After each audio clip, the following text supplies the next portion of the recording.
welcome to another unboxing video from theplayersaid.com. My name's Alexander. Today we're taking a look at The Last 100 Yards Volume 3, The Solomon Islands. So this is new from GMT Games, designed by Mike Denson, who's designed the previous two in a series. It was Last 100 Yards and Last 100 Yards Airborne, each of which are standalone games. This is also a standalone game. It's Volume 3, it's not an expansion, although, you know, you could use any of the stuff in conjunction with each other if you were so inclined, but this is a standalone title. It has all the markers and all the maps, play aids, and pieces that you need to play. You can buy just this, and you can get going. So this is a two-player tactical series of games. This one obviously covers, you know, it's a bunch of scenarios within the Solomon Islands campaigns. So, you know, you're going to be playing on one or two, sometimes more geomorphic maps, and this is set in the Pacific. So you'll have probably U.S. Army, U.S. Marines, Imperial Japanese Army, and then Japanese Marine Special Defense Force, whatever it is. Special Naval Landing Force, is that what it is? I think that might be it. So let's crack this open. You can play this solo if you're so inclined, but this is such an interesting system with the way that it handles victory conditions and kind of the aims of your scenarios. So you've got yourself a rule book with the version 2.0 rules. So this is the most up to date, and these are, you know, I will not lie to you, this is a lot of text in this one. There's a number of pictures and illustrations, but, you know, this is a new tactical system. There's kind of a lot to it, so you just got to kind of make sure that you know that that's what you're getting yourself into. There is a comprehensive playbook, though, which is very good and very useful, that has all of your line of sight and elevation and blocking terrain examples, things like that, creating and doing fire, both kind of anti-tank fire, indirect fire, all that kind of stuff. So, you know, this is a lot of rules. You're going to read this, but I do highly recommend that you work your way through this playbook of just familiarizing yourself with it, because whilst things like line of sight and intervening blocking terrain, things like that is fairly intuitive, just the way that this game plays and the sequence that you're doing things is a little bit abnormal compared to things like Combat Commander, or Conflict of Heroes.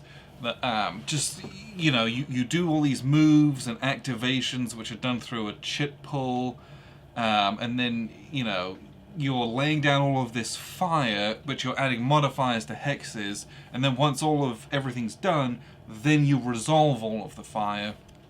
And whilst everyone moves, everyone shoots, sounds like that's very familiar, the way that it plays out is not.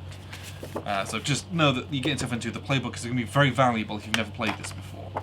So you do have this large play aid here, which is going to have a time tracker on it. Time's very important in this game. And then you have this casualty track, which this tracks your net losses. And so you're going to have kind of a net loss value, which if you exceed, you lose. And you're not tracking like, oh, I track every loss. It's this pendulum, and if you go over your value, you lose. It's a neat way of doing it, and it keeps it from, you know, being untidy, so to speak. And there's a number of charts, and then a little sequence of play. This is very good. You'll have this out the whole time. So this game doesn't have a scenario book. It has these scenario cards, a number of missions, and it looks like this: 1, 2, 3, 4, 5, 6, 7, 8, 9, 10 in the box. And usually, I know in Airborne there was rules for making your own scenarios as well in the back of the book. Let's just check to make sure that we don't have unlimited scenarios in here, which we may do. This is Vehicular Matrix Unit Capacity Table. Yep, this is your DIY from Europe or from the Pacific. You just make your own missions if you're so inclined. You'll notice that the maps, and we'll get to those here, are numbered like 29, 30, 32, because they're just numerically sequenced after the first two. But again, this is a standalone title. So for your missions, you'll have the map set up and your orientation, and then you have your starting forces and reinforcements, how they're organized, mission special rules, all that kind of stuff. Things that you're very familiar with from scenario-based tactical games.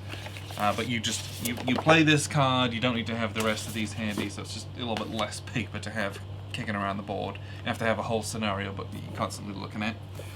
So when they start getting into the 2 play aids, and these are identical for each player, they're a bifold, and they have a lot of information in them.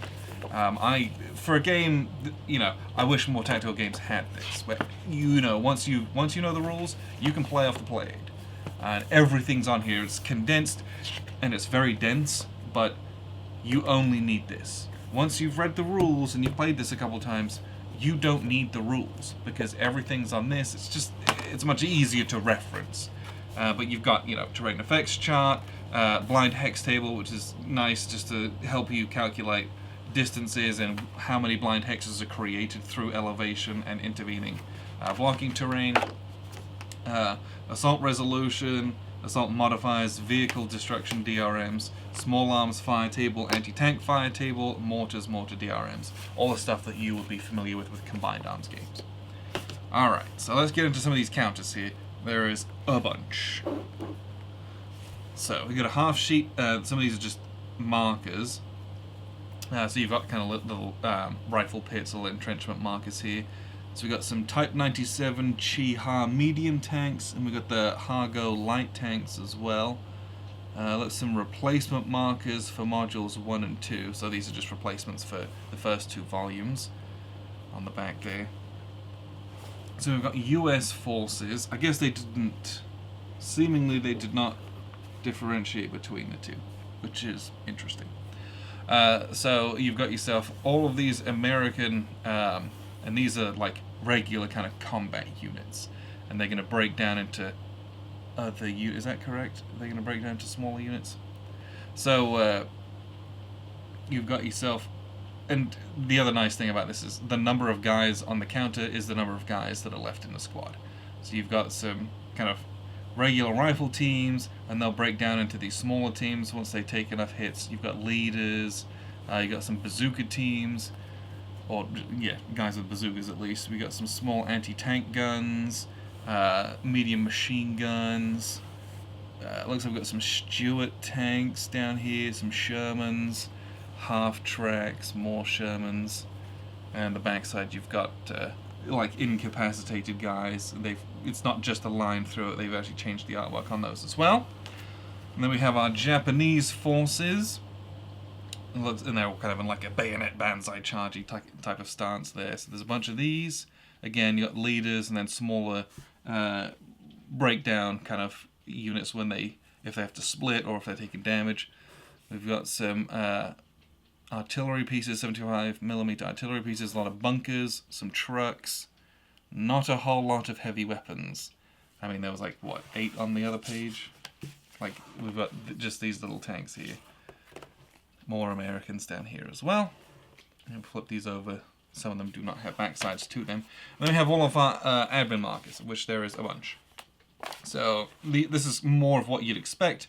Assault markers for when you're assaulting spaces, fire actions if they've conducted fire, maneuver actions if they've done maneuvers, control markers, smoke, and then regroup, stuff like that. And then you've got all these stuff that's going to go on the turn tracks. And then we've got these mortar markers for doing mortar and what do you call that? Not dispersal, but I don't know why I can't think of that word. But when you miss, put that in the comments. And then the last thing, and this is iconic to this game, is you have these green, yellow, and red markers. I believe red is indirect fire, green is small arms fire, and yellow is anti-tank fire. And you're gonna, when you shoot, you're gonna come up with a modifier, and then you put an equivalent modifier onto that hex. And depending on how good your fire is or how accurate your fire is, well, you'll get worse and worse or better and better modifiers that go down. And then once, there'll be a ton of them laid out, and if you have a marker on you, you will be able to move less, or you might be pinned, or your fire coming out of that is less because, you're ducking into your rifle pits. So this affects the game as it progresses, but then once they're all kind of put out, then you're going to resolve all of these. So you've got this hex that has a -3 modifier. So everyone in that hex is going to roll with this -3 modifier to take damage, or it might be a +7 on it. So there's a lot of stuff that goes into it. It's very neat, but this is very common amongst all the other last 100 yards games. So the last stuff we've got in here are these maps, which we'll take a look at. There's a bunch of D10s. This game uses D10s, and you have a bunch of different colors because you'll be rolling a number of them at the same time. And you got this shipping insert. We'll get rid of that. Okay, so the maps. We've got maps, geomorphic maps. I really like this art style. The hexes are large. The counters are also large. But it's just a nice clear style, and then with center dot hexes and the hex numbers listed on them. And you have these dark elevation lines, and then just kind of normal lines in between, just for the sake of accuracy, but don't affect gameplay. Lots of hills, lots of dense woods, everything that you would expect from Pacific and Solomon Islands. And now we've got our beach landing right here. Nice. 2 adjacent hills, that'll be fun shooting across that. Big river. And more beach landing here as well. So those are the maps that you get in it. And that's everything that comes in this box. I really enjoy this game. We've played a number of times in both the preceding volumes. The one thing that I will say, and I did have to laugh about this, is Last 100 Yards is a lesson in not how to do continuous art design on the front. So you've got big giant picture, last 100 yards, big picture, last 100 yards, lots of different pictures, last 100 yards.